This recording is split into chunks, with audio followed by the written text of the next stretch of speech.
காந்தங்களை கொண்டு ரயில்களை இயக்கும் தொழில்நுட்பத்தை தான் மேக்லெவ் என்று குறிப்பிடுவார்கள். பொதுவாக காந்தங்கள் எதிர் திசையில் இருக்கும் போது அவை ஒன்றை ஒன்று விளக்கும்.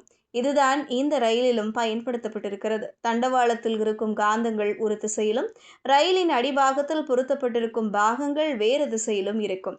எனவே இரண்டும் ஒன்றை ஒன்று விளக்கி 1.1 டன் எடை கொண்ட ரயிலை சில சென்டிமீட்டர் வரை காந்தங்கள் உயர்த்தும். இப்படி உயர்த்தப்பட்ட ரயில் மின்சாரத்தின் உதவியுடன் அது முன்னோக்கி நகர்த்தப்படும். இதன் மூலம் சக்கரங்கள் இல்லாமல் ரயிலை அதிவேகத்தில் நம்மால் நகர்த்த முடியும். சீனாவின் ஹூபே மாகாணத்தில் உள்ள டோங்கு ஆய்வகத்தில் கடந்த ஜூன் மாதம் இந்த ரயில் பற்றி ஆய்வுகள் நடந்திருக்கின்றன. 1.1 டன் எடை கொண்ட ரயிலை தண்டவாளத்தில் 1968 அடி தூரம் வரை காந்தங்கள் சுமார் 7 வினாடிகளுக்கு நகர்த்தி சென்றிருக்கின்றன. இந்த ரயில் மணிக்கு 404 மைல் வேகத்தை தொட்டிருக்கிறது. இப்போது இந்த ரயில் மணிக்கு 620 மைல் வேகத்தை எட்டியுள்ளது. சாதாரணமாக விமானங்கள் 547 முதல் 575 மைல் வேகத்தில் தான் பயணிக்கும். அந்த வகையில் இந்த ரயில் விமானத்தை விட வேகமானதாகும்.